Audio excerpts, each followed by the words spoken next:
नमस्कार।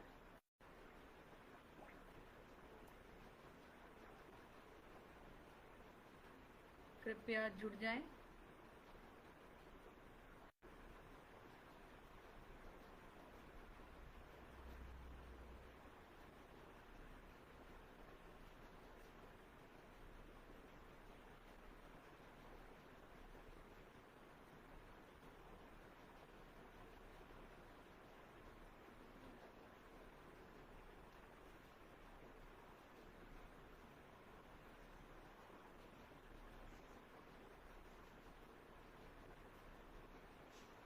नमस्कार। पथगामिनी पेज पर मैं रक्षा गुप्ता गाजियाबाद से आज बहुत सारी कविताएं, भजन और अपनी लिखी लघु रामायण के बहुत सारे प्रसंग लेकर आपके सामने प्रस्तुत हुई हूँ। इससे पहले मैं काव्य पाठ शुरू करूँ, मैं मंजुला जी का सादर आभार, धन्यवाद देना चाहती हूँ कि उन्होंने मुझे मौका दिया पथगामिनी पटल पर आने का और अपनी बात आप लोगों तक पहुँचाने का।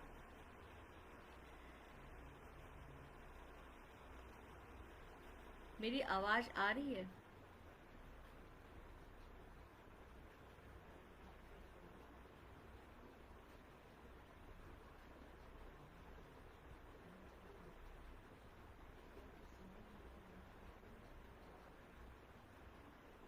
मेरी आवाज़ आप लोगों तक पहुंच रही है?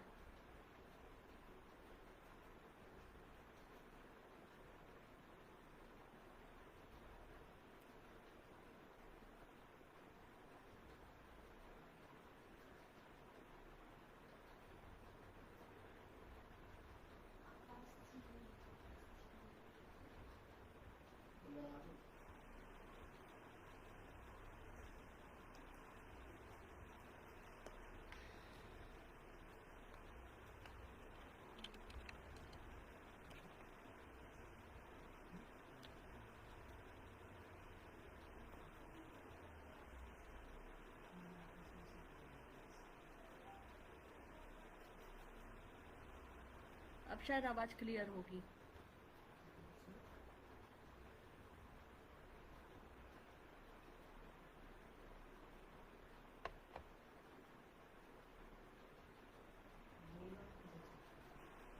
अब शायद आवाज़ आप लोगों को क्लियर होगी। मुझे इसमें अभी कमेंट्स नहीं दिखाई पड़ रहे हैं।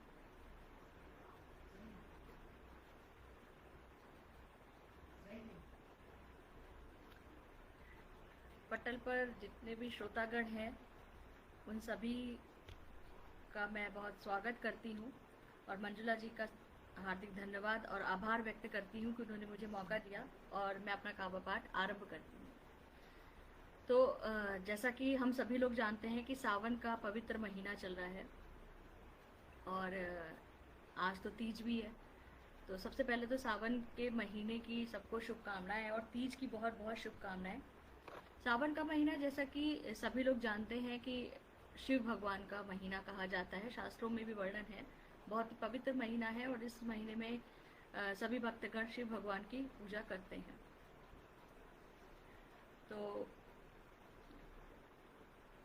मैं पहला जो अपना काव्य पाठ है, जो पहली जो कविता है वो मैं शिव भगवान को ही समर्पित करना चाहती हूँ और शिव भगवान के लिए ही ये कविता मैंने लिखी है और तो आरंभ करती हूँ।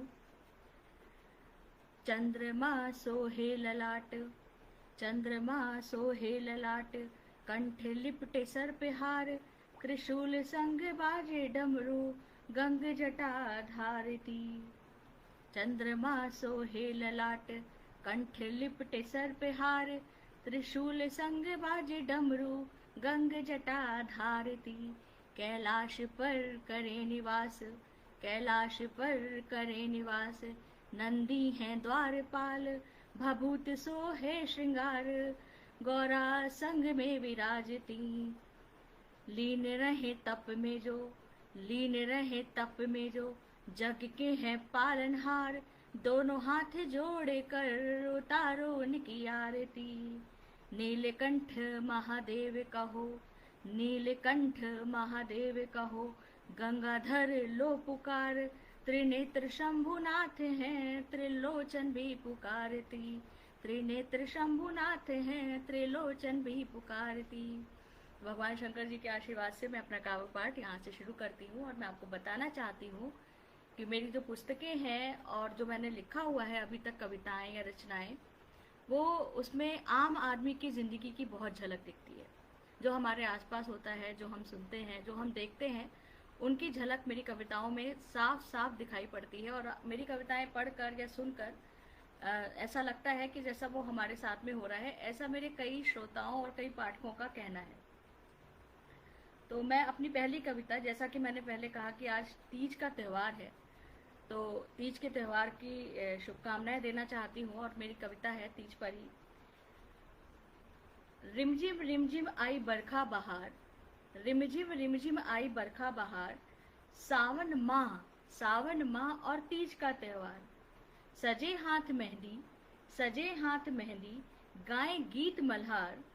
झूला झूले राधा, झूला झूले राधा रानी, बंसी बजाए नंदलाल। झूला झूले राधा रानी, बंसी बजाए नंदलाल। मोहक छवि देख, मोहक छवि देख, हर्षाए गोपी ग्वाल।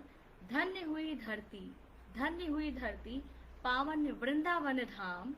मन में समाई छवि, मन में समाई छवि, निहारू सुबह शाम। रिमझिम रिमझिम आई बरखा बहार। मेरी इस कविता के साथ मैं आप सभी को तीज की बहुत बहुत शुभकामनाएं देती हूँ। लेकिन एक तीज की शुभकामनाओं के साथ मैं एक कड़वा सच और आपको बताना चाहती हूँ। हमारे देश के सैनिक जिन पर मैंने कविता लिखी है, हमारे देश के सैनिक जिनके लिए ना तीज का त्यौहार, ना रक्षाबंधन का त्यौहार, तो एक ऐसी ही सैनिक की कविता है। जो सैनिक जो है वो त्यौहार में उसके लिए बुलावा आ गया देश की सीमा से, और उसकी अभी नई नई ही शादी हुई है। तो कविता का शीर्षक मैंने दिया है कैसे गाएं गीत मल्हार। तो आरंभ करती हूँ और सभी का आभार करती हूँ, क्योंकि मुझे इसमें कमेंट्स नहीं दिखाई पड़ रहे हैं लाइव में। तो मैं सभी का धन्यवाद देती हूँ हृदय से, जो भी कमेंट कर रहे हैं और जो मेरे साथ जुड़े हुए हैं। तो आरंभ करती हूँ, सुनिएगा। जा रहा हूँ देश रक्षा को माता, एक वीर सैनिक की गाथा है, कविता के रूप में मैंने लिखा है। उसको दिल से सुनिएगा, समझिएगा और सोचिएगा कि हमारे सैनिक जो हमारी रक्षा कर रहे हैं दिन रात, उनका हम कितना भी हर सेकंड भी धन्यवाद करें ना तो कम है। आरंभ करती हूँ। जा रहा हूँ देश रक्षा को माता, कर्तव्य मैं दिल से निभाऊंगा। जा रहा हूँ देश रक्षा को माता, कर्तव्य मैं दिल से निभाऊंगा। बहना तेरा तो वीर हूँ मैं, बहना तेरा तो वीर हूँ मैं, राखी बंधवाने आऊँगा। सैनिक जा रहा है अपने घर से और अपनी बहन को और घर वालों को सांत्वना देता हुआ जा रहा है कि मैं रक्षाबंधन तक कोशिश करूँगा कि वापस आ जाऊँगा। फिर से आरंभ करती हूँ, सुनिएगा। जा रहा हूँ देश रक्षा को माता, कर्तव्य मैं दिल से निभाऊंगा। बहना तेरा तो वीर हूँ मैं, राखी बंधवाने आऊँगा। लगा आशीष तिलक माथ पर, लगा आशीष तिलक माथ पर, छुपा रहा नैनों से धार। दिल का टुकड़ा दूर जा रहा, कैसे गाएं गीत मल्हार। नववधु की आप समझिएगा कि उसके मन की क्या स्थिति है। हाथ लगी मेहंदी को निहारे, हाथ लगी मेहंदी को निहारे, नववधु कुछ अकुलाती सी। हाथ लगी मेहंदी को निहारे, नववधु कुछ अकुलाती सी। विजयी होकर शीघ्र ही आना, व्याकुल चित्त पर मुस्काती सी, व्याकुल चित्त पर मुस्काती सी। बोझिल दिल से भेज रही हूँ, बोझिल दिल से भेज रही हूँ, सलामती का देना उपहार। तुम बिन कैसे जीऊंगी प्रियवर, कैसे गाएं गीत मल्हार। तुम बिन कैसे जीऊंगी प्रियवर, कैसे गाएं गीत मल्हार। सैनिक अपने परिवार को छोड़कर सरहद पर जाता है और वहाँ पर मेरी कविता का कुछ ऐसा वर्णन है कि धोखे से वार कर हो जाता है सैनिकों पर हमारे, जैसा कि हमने पहले भी कई बार देखा है। तो उस आगे की पंक्तियाँ कुछ ऐसा ही दृश्य दर्शा रही हैं। सरहद पर धोखे का वार, सरहद पर धोखे का वार, पर हम भी हैं हर पल तैयार। सरहद पर धोखे का वार, पर हम भी हैं हर पल तैयार। छक्के छुड़ा दिए दुश्मन के, पर सह न पाया दुश्मन का वार। छक्के छुड़ा दिए दुश्मन के, पर सह न पाया दुश्मन का वार। आंखों में प्रियजनों की छवियां, आंखों में प्रियजनों की छवियां, कुछ कहना नहीं है इसमें, आप खुद ही समझ जाएंगे। आंखों में प्रियजनों की छवियां, कल तो है राखी त्योहार, बहना देश बचाया मैंने, यही नेग और यही उपहार। बहना देश बचाया मैंने, यही नेग और यही उपहार। जब जब आए बलिदानी सावन, जब जब आए बलिदानी सावन, कैसे गाएं गीत मल्हार, कैसे गाएं गीत मल्हार। तो मेरी ये कविता हमारे देश के सैनिकों को समर्पित है।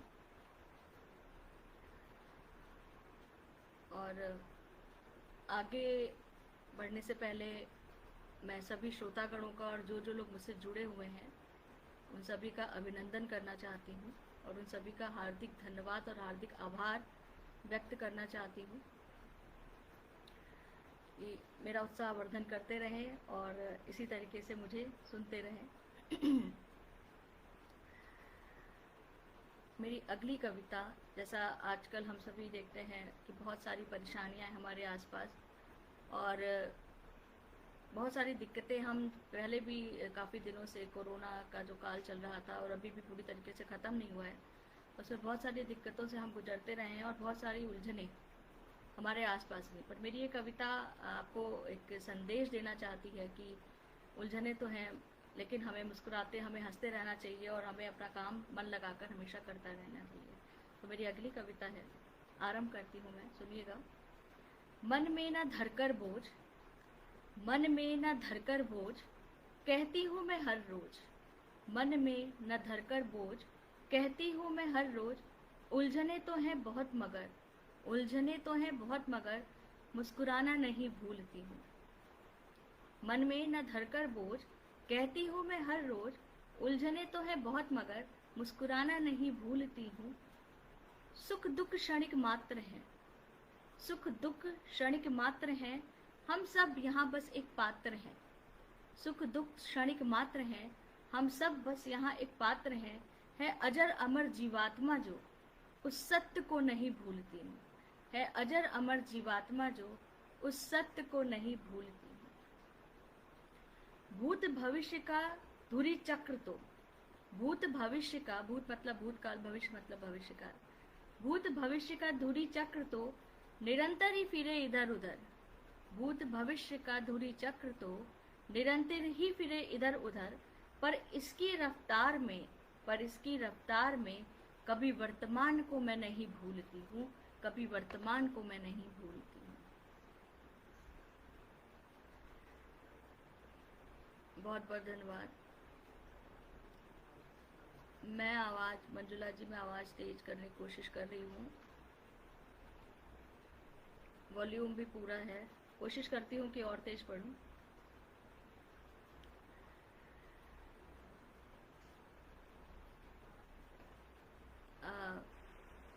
मेरा अगला भजन जो है, अगला मेरा भजन है, मैं भजन भी लिखती हूँ और कविताएं भी हैं, कहानियाँ भी हैं, सब कुछ है। पर आज काव्य पाठ है तो मैं केवल भजन और कविताओं की बात करूँगी। कहानियों के लिए मैं फिर से कभी पटल पर आऊँगी। मेरा अगला भजन है, जन्माष्टमी आ रही है कुछ दिनों के बाद, तो कृष्ण भगवान को समर्पित है। तो आरंभ करती हूँ। नंद नंदन कन्हैया लाल, नंद नंदन कन्हैया लाल, हम करते हैं तेरी अरदास, दया तेरी मिल जाए, कृपा बस हो जाए, दया तेरी मिल जाए, कृपा बस हो जाए। भादो महीना तिथि अष्टमी थी, भादो महीना तिथि अष्टमी थी, माते पिता पर तेरे विपदा बड़ी थी, माते पिता पर तेरे विपदा बड़ी थी।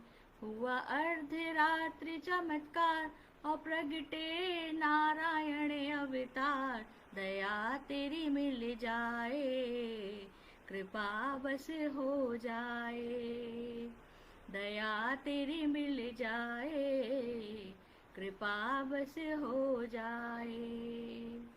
असुरों का कान्हा तूने नाश किया था, असुरों का कान्हा तूने नाशे किया था, बहुरूपियों का पर्दाफाश किया था, बहुरूपियों का पर्दाफाश किया था। इंद्र का तोड़ा अहंकार और किया कालिया नाग उद्धार, दया तेरी मिल जाए, कृपा तेरी हो जाए, कान्हा दया तेरी मिल जाए, कृपा बस हो जाए।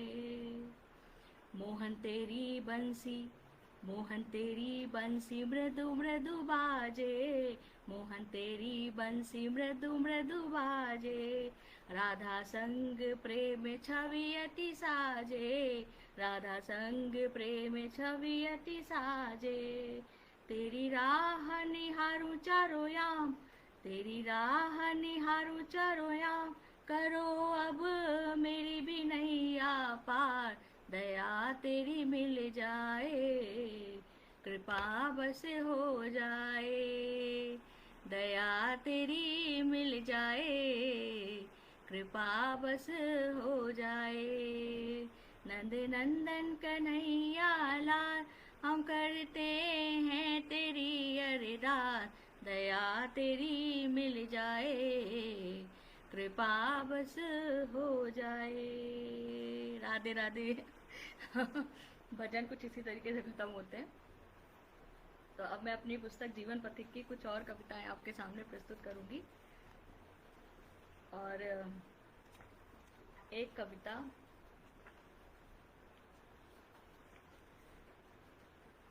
जो भक्ति को लेकर ही है, बट उसका नाम मैंने नियत रखा है। कारण ये है नियत रखने का, क्योंकि जब हम ऐसा मतलब है, सामान्यता होता है कि जब हम खुश होते हैं, जब हमें सब चीज़ें मिल रही होती हैं अपनी ज़िंदगी में, अपनी लाइफ में, तो हम भगवान को कम याद करते हैं, ये सच्चाई है। और जब हम दुखी होते हैं, जब हम कष्टों में होते हैं, तो हर सेकंड के भी आप जितने हिस्से कर लीजिए, हम भगवान को बहुत याद करते हैं। उस समय लगता है बस भगवान ने हमारे साथ ऐसा क्यों किया, और भगवान बस आ जाएं और हमारी रक्षा करने और हमारे दुख सुनने। और जब परेशानियां धीरे धीरे दूर होने लगती है, तो वो दुनिया फिर से बढ़ना शुरू हो जाती है। तो इसीलिए मैंने इसका नाम रखा है नियत। अगर अच्छा हो गया तो हम कहते हैं भगवान ने हमारी सुन ली, अगर अच्छा नहीं हुआ तो हम ये कहते हैं कि पता नहीं भगवान क्यों हमारे साथ ऐसा किया। तो आरंभ करती हूँ, सुनिएगा। क्यों देते हो तुम दोष प्रभु को, क्यों देते हो तुम दोष प्रभु को, खुद की नीयत तो देखो तो, उसके वजूद को आंकने वालों, उसके वजूद को आंकने वालों, खुद के अस्तित्व को तोलो तो। क्यों देते हो तुम दोष प्रभु को, खुद की नीयत तो देखो तो, उसके वजूद को आंकने वालों, खुद के अस्तित्व को तोलो तो। क्या है मन में हनुमत सी भक्ति, क्या है मन में हनुमत सी भक्ति, या लक्ष्मण जैसा त्याग बसा, किस हक से चाहो श्री राम का संग, किस हक से चाहो श्री राम का संग, जब हृदय में रावण सा अहम भरा, जब हृदय में रावण सा अहम भरा। मन में चाहिए छवि राम की, मन में चाहिए छवि और राम की, नजरें और भाव अमर्यादित है, शबरी से प्रतीक्षा करना ना जानो, मन प्रतिपल तेरा उन्मादित है, मन प्रतिपल तेरा उन्मादित है। ईश्वर की अद्भुत रचना का, ईश्वर की अद्भुत रचना का अपमान तुम पल पल करते हो, दोषारोपण की आदत तुमको स्वयं ध्वंस सृजन को करते हो, दोषारोपण की आदत तुमको स्वयं ध्वंस सृजन को करते हो। क्यों देते हो तुम दोष प्रभु को, खुद की नीयत को देखो तो, उसके वजूद को आंकने वालों, खुद के अस्तित्व को तोलो तो। तो जो लोग मुझसे जुड़े हुए हैं, जो श्रोतागण मुझे सुन रहे हैं, उनका हृदय से आभार और धन्यवाद कि आप मेरी कविताओं को सुन रहे हैं। मेरी जो अगली कविता है वो एक आजकल जैसे मैं कहूँगी कि जैसे रिजल्ट्स आ रहे हैं बच्चों के आजकल, और रिजल्ट्स के साथ साथ बहुत सारी अच्छी खबरें भी सुनने को मिलती है, बहुत सारी अनहोनियाँ भी सुनने को मिलती हैं। तो एक कविता मैंने कुछ इस तरीके के लोगों के लिए लिखी है जो निराश हो जाते हैं बहुत जल्दी।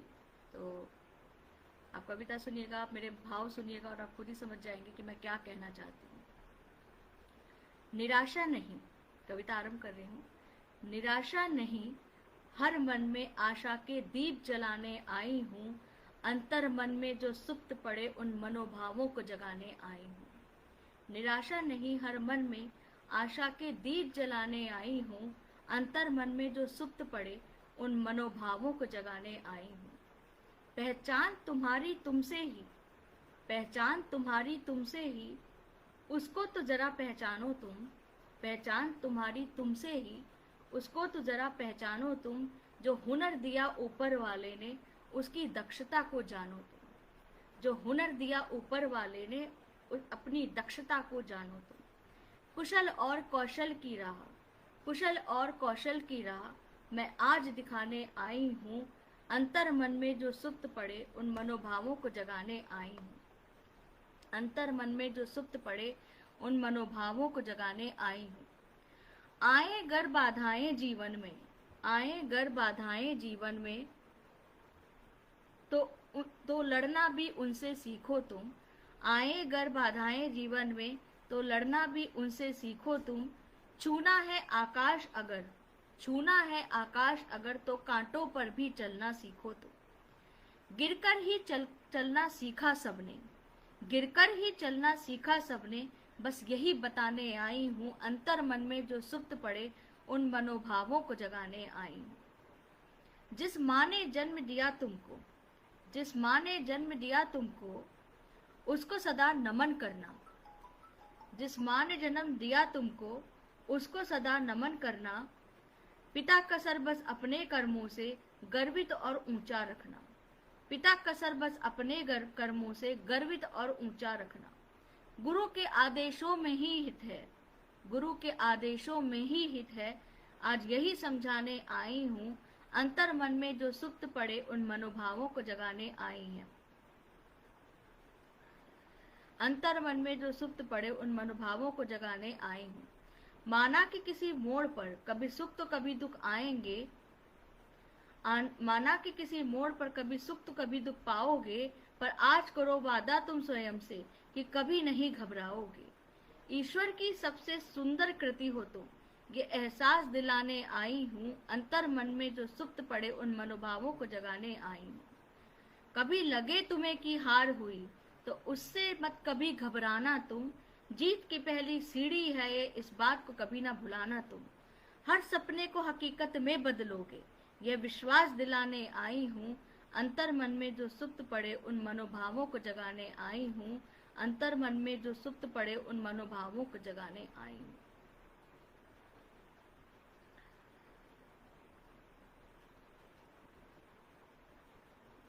तो ये मेरी एक प्रेरणादायक कविता थी, और जैसा कि समय आगे बढ़ता जा रहा है,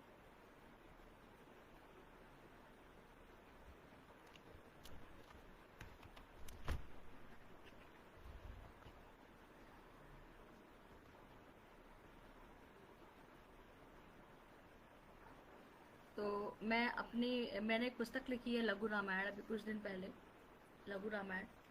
इसके कुछ प्रसंग मैं जो है आपको, पूरी लघु रामायण तो पॉसिबल नहीं है कि मैं इतनी देर में सुना पाऊँ, 21 अध्याय है, पर इसके कुछ प्रसंग मैं आपके साथ साझा करना चाहती हूँ और मैं आपको सुनाना चाहती हूँ। ये पुस्तक मैंने विशेषतः बच्चों के लिए लिखी है, क्योंकि जैसा कि आजकल देखा गया है कि हमारी संस्कृति से, हमारे मतलब जो आजकल के व्यस्त बच्चे हैं, वो हमारी पुरानी संस्कृति, हमारे पुराने ग्रंथ, इनको भूलते जा रहे हैं। और इनको, क्योंकि शिक्षा में भी इनका ज़रा कम ही दिखाई पड़ रहा है कि लोग पढ़ते पढ़ाते हैं। तो मैंने लघु रामायण बहुत ही, क्योंकि रामायण जो है, रामचरितमानस जो हम घर में पढ़ते हैं, वो उसकी भाषा बच्चों का ऐसा कहना होता है कि हमें कम समझ में आती है, तो मैंने उसका हिंदी रूपांतरण करने की कोशिश की है, बहुत ही सार भाव में लिखने की कोशिश की है, बहुत सारांश रूप में। तो मैं वो आपके सामने प्रस्तुत करूंगी। तो सबसे पहले मैं यहाँ पर क्योंकि लघु रामायण का आरंभ कर रही हूँ, तो अध्याय 1 तो मैं ज़रूर यहाँ कहना चाहूँगी, सुनाना चाहूँगी, साझा करना चाहूँगी आपसे। आरंभ करती हूँ। चलो कलयुग में हम त्रेता युग की कुछ बात करते हैं। श्री राम की जीवनी के कुछ अंश याद करते हैं। चलो कलयुग में हम त्रेता युग की कुछ बात करते हैं, श्री राम की जीवनी के कुछ अंश याद करते हैं, पर उससे पहले अपने भावों को पाक करते हैं, दोनों करों को जोड़कर जय सिया राम कहते हैं, जय सिया राम कहते हैं। चलो कलयुग में हम त्रेता युग की कुछ बात करते हैं, श्री राम की जीवनी के कुछ अंश याद करते हैं, पर उससे पहले अपने मनोभावों को पाक करते हैं, दोनों करों को जोड़कर जय सिया राम कहते हैं। सरयू किनारे स्थान है एक, सरयू किनारे स्थान है एक, नाम है उसका अयोध्या। दशरथ उसके राजा थे, न्याय प्रिय और वीर योद्धा। दशरथ उसके राजा थे, न्याय प्रिय और वीर योद्धा। तीन रानियों संग वो कुशलता से राज करते थे, संतान के सुख की चाह में यज्ञ और उपवास करते थे। विनती सुनी उनकी ईश्वर ने और किया चमत्कार, भगवान विष्णु का होने वाला था 7वां अवतार। विनती सुनी उनकी ईश्वर ने और किया चमत्कार, भगवान विष्णु का होने वाला था 7वां अवतार। दिन था शुक्ल पक्ष की नवमी, मास चैत्र का था। जन्म लिया श्री राम ने वो समय अलौकिक था। कौशल्या नंदन कहलाए, ज्येष्ठ पुत्र थे दशरथ के। भरत हुए सुत कैकेयी के, अवतार थे विष्णु शंख के। सुमित्रा के दो लाल हुए, नाम लक्ष्मण और शत्रुघ्न थे। एक अवतार थे शेषनाग के, दूजे चक्र सुदर्शन थे। चार पुत्रों के पिता बने दशरथ, फूले नहीं समाते थे, अपने पुण्य कर्मों को ही अपना भाग बताते थे। तीनों रानियां बलाएं ले रही, अपने अपने लाल की। खेल कूद कर बड़े हो रहे, जय हो उस त्रेता काल की।